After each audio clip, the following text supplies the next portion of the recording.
Hey guys, it's G once again with a new tutorial for 3D Studio Max. In this tutorial we will speak about DataOperator and some tips in DataOperator. Recently I saw something in YouTube, and as you can see there are some particles. They are forming something like a plane, and this plane, you can see it's like a bending here.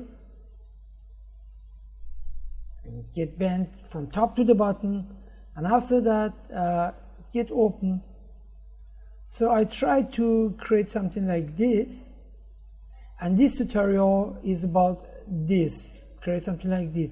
And what I have tried was all of the stuff with DataOperator. And so in this tutorial we will speak about DataOperator, how to mimic something like that, and learn some tips and tricks about it. So for this, first I create a plane, and for example 100 in 50, and I will increase of course the segments that I have, for example 30.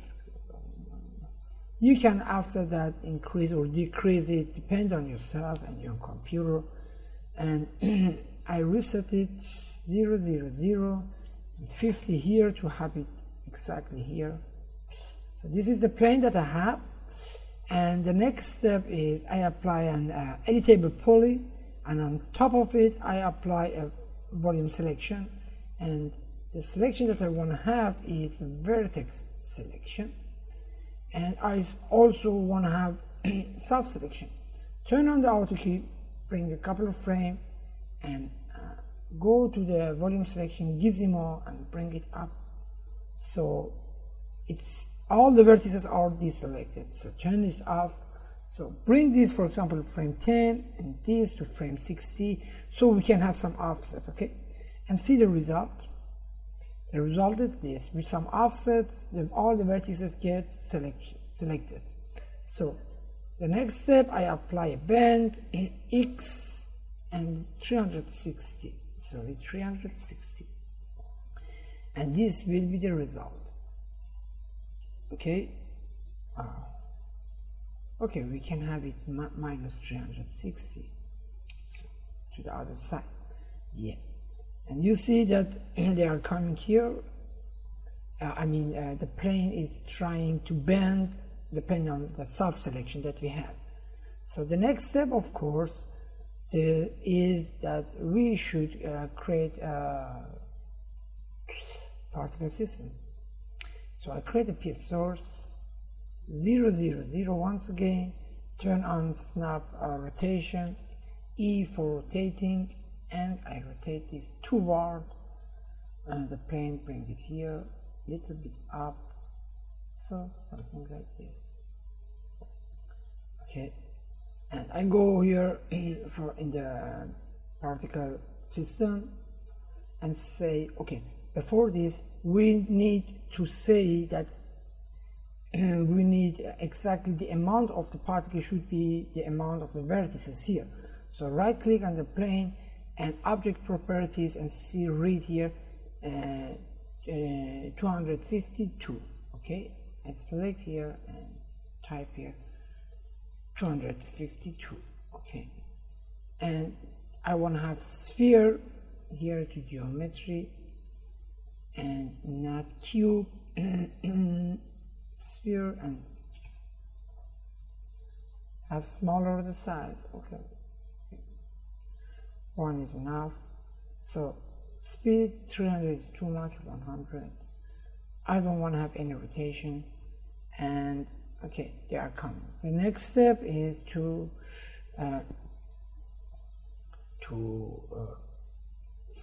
give the event and find target. So find target, they should find the plane, and I say mesh objects, add, and this. So let's see, when they are coming, they are going through, because I have to create another event, of course. Display and geometry with another color, something that is visible, and here I say, okay, find the target, go to the next event. Okay, so you can see that we are in the next event here because of the color, but they are, because of the speed, they are going through. So we have to say that if they come to the next event, the speed should be 0, of course. And see once again what we have. They are coming, the speed is 0, but they are not sticking on the plane. Why? Because we need to tell the next event to act like this. I use lock bound and select it, add surface, lock to surface, animated surface, snap to surface. And once again, see the result. We have here right now two problems. The first problem is that what I want to have is that each particle should come on the vertex position and not randomly over the surface. But here what I have right now is that they are randomly on the surface. The second is that I want to have the particle from top to the bottom and not all the surface at the same time. So for this, what I have to do, go back to the find target, back here to icon, and I have to say, instead of random, script by vector, and I create a data operator here. Data operator here, and in this is of auto update, of course, and I come here, I first select my object, this will be my object, and I choose a geometry and bring it here, vertex position I need. So I go down, vertex position, and you see when I say vertex position, it asks me, okay, which vertex you are searching for, and I say, okay, for example, input standard, and each particle has, of course, an birth index, and the amount of particles are equally up to amount of the vertices. So, okay, the first should go to the first, the second particle to the second vertex, and etc. etc. And I create an output standard. And this output standard should be a script, and what kind of script? Vector. See the result. They are coming from top to the bottom. This is a problem. And you see, because here I have to go here. Half frame, and 100%, so I can see everything, okay? But they are coming from the top to the bottom. This is a problem that we are facing right now. How can we do this? Bring another geometry here, and I choose here object number of vertices, and say create a function and say integer to integer, and this integer should subtraction, and we need the amount of the vertices, and we say okay, the amount of vertices minus the index. So the first will be the last, and the last will be the first. You see right now,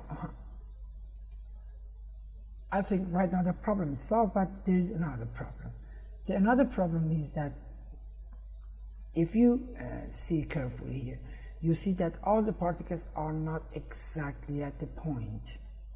There's a little bit disorder, if you can see. This is, you see, there is a little bit disorder. Why it is so? It's because we say test true if particle to target point is less than 1. So if the distance is less than 1, they stick on the surface and try not to refine their position. So if I put this to 0, what will happen is that the particles that are sticking on the surface are exactly in the right position, but because the tolerance is 0, there are some particles that cannot find their position and they are going through. So how to fix this problem? I bring this back to 1, and I copy this data operator to here.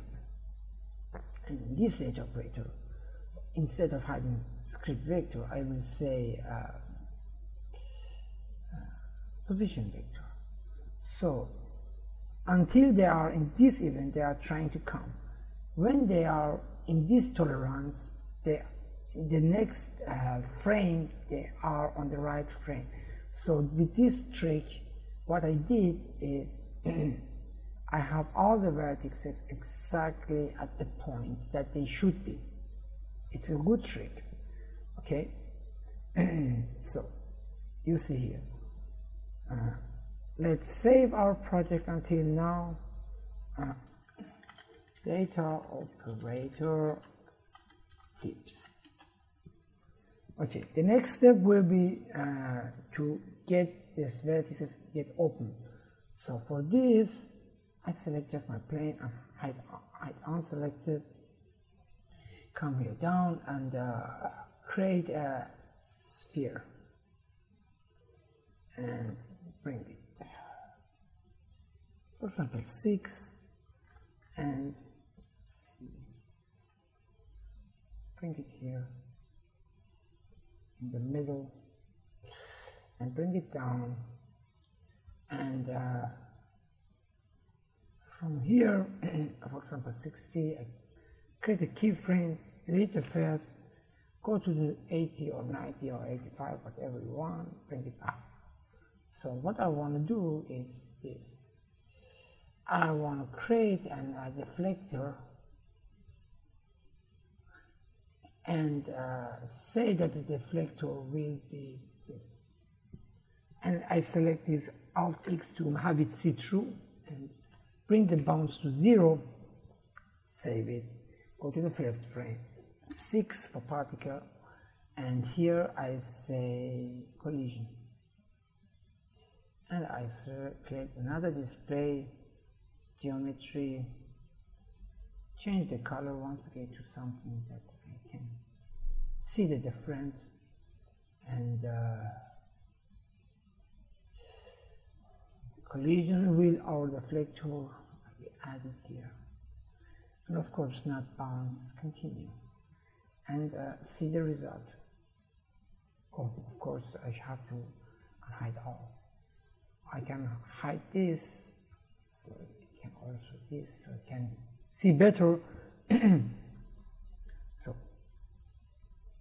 okay, they are going because of the speed. What I have to do, go back here and speed.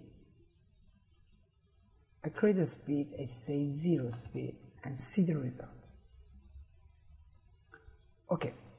Another problem once again.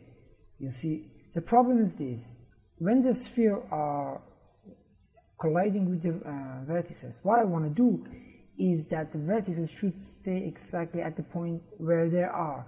They have just go to the next event and not moving. But you see that we have some disorder once again here. Why is this so? Because when they are colliding, they are trying to go to the next event, from this event to this event.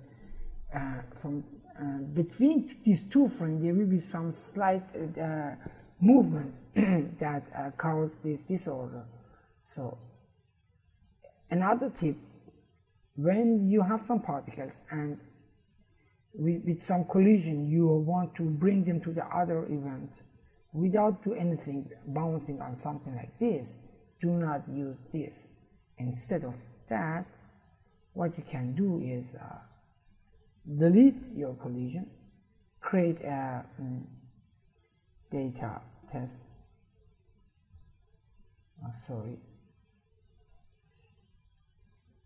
data test and not data prism. Data test, connect this to here, select your data test, auto update, go here, and we need first select our object, which will be our sphere. And after that, what we have to do is get the pivot of our object, which will be our object pivot, and also we need to have the position of each vertex individually, and we need a function to get the length of this distance, which will be distance between each particle and the pivot of the sphere, and we will say that we have a condition. If this distance is, for example, less than 5, for example, you should go to the next event. And if you do this, you will have no disorder anymore. Okay, we see what we have. Oh, another problem once again. The problem is this: there are some vertices that are even inside the sphere, but they are not going to the next event. And the sphere and the vertices that are going to the next event, they have a flat, they are trying to form a flat surface. Why is that so? Because this here is not seeing this bended event, bended and plane. So to fix it, you have to go to back to your second data operator, and here in the vertex position, you should say, I have an animated surface. So see right now the result. Wow, we saved this until now. So when the ball is crossing these vertices, they are going to the next event without changing anything.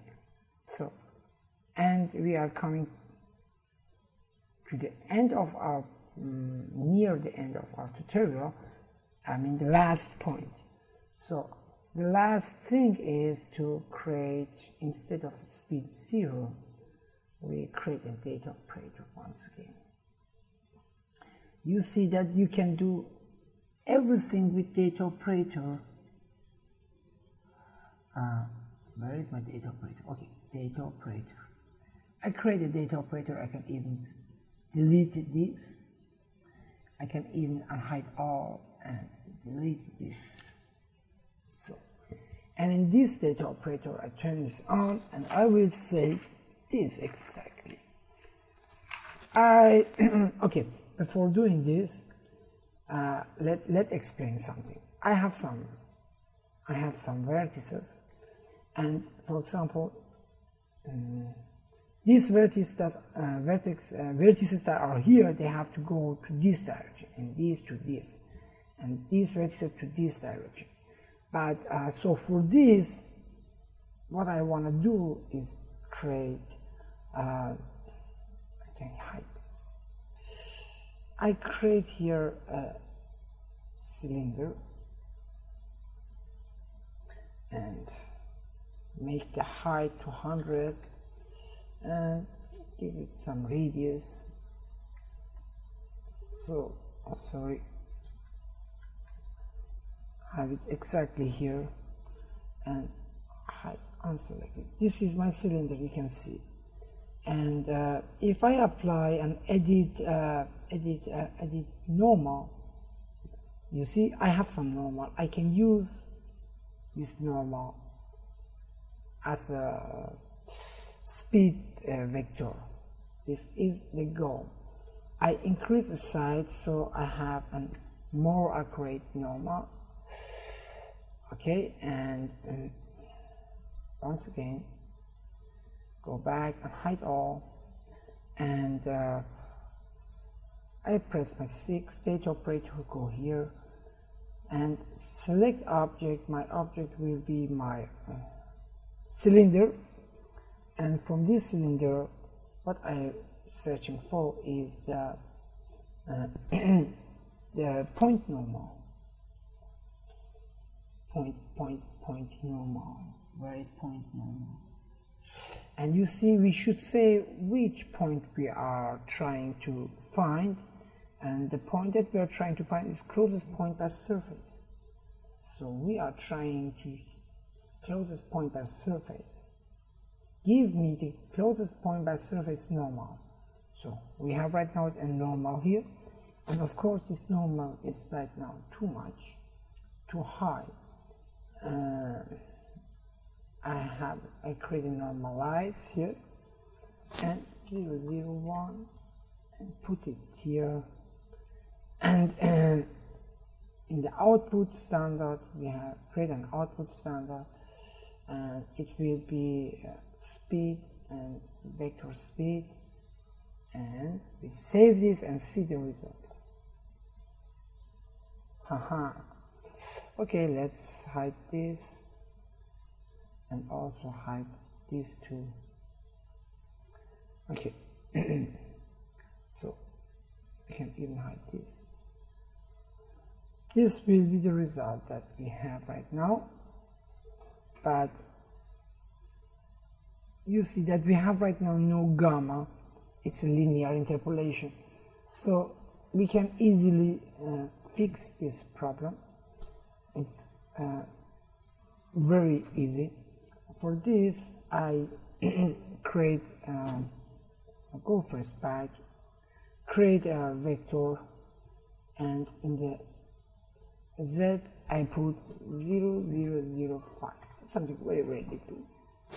I create here another function, and this function will be plus this normalized to this, because I want them for at first not just forming this to going up a little bit, but this is too much, I think.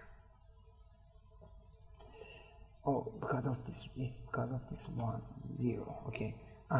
You see, I have also some movement in the Z with this. So, but for the gamma, okay, we should begin the gamma. For the gamma, we can do this. We can delete this and create an input standard and say I am searching for time and in event. Okay, I need the timing in event, and I need also a converter which will be time to real as frame or as seconds. Okay, so I have right now my time here and I create a function here, and this function will be real to real, and here I will say for example create a scalar here, for example 3, put this here, and I want to have here pub, and I create another function here, vector and real, and I put this to here and this to here and this to output, and just see the result. They are trying to get open with some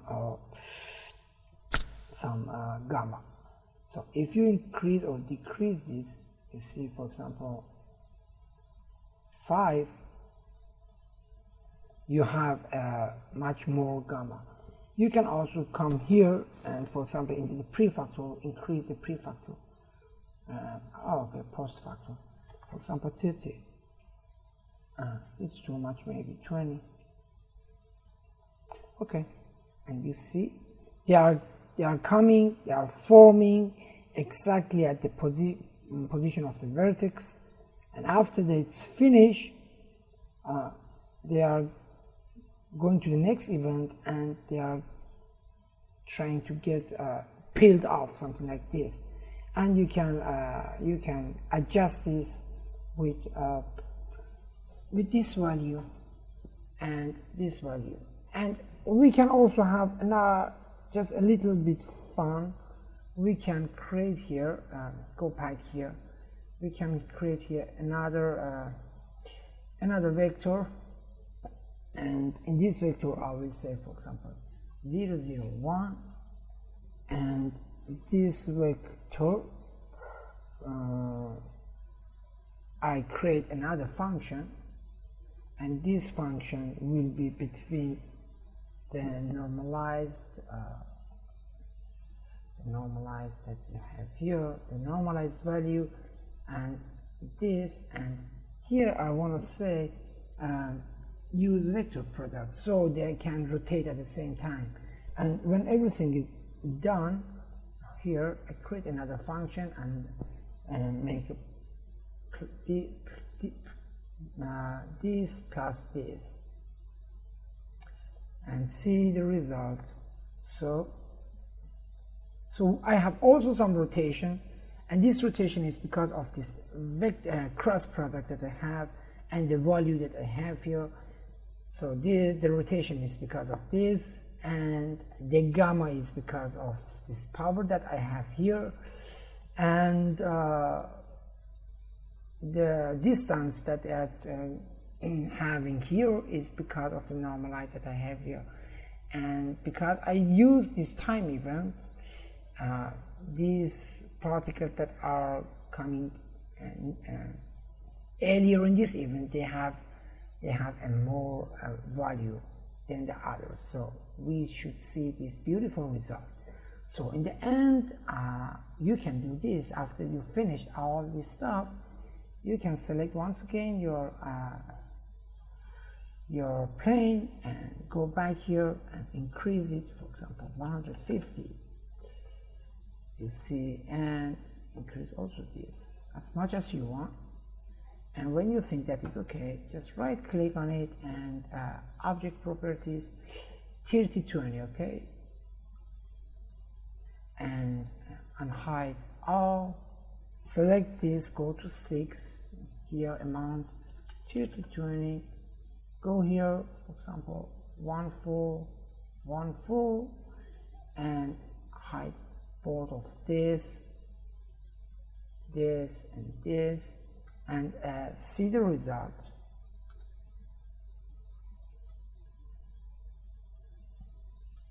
Okay, just it's a little bit slow for my computer, but of course it's very beautiful. So this was this tutorial about, once again, this was an edgy tutorial about DataOperator, some tips in DataOperator. I hope that you enjoyed this tutorial, that you learned something. If you like it, don't forget to subscribe, and if you have any other idea like this idea that I saw by myself and I try to create it, feel free to send me a message and ask me. So see you next time with another edgy tutorial.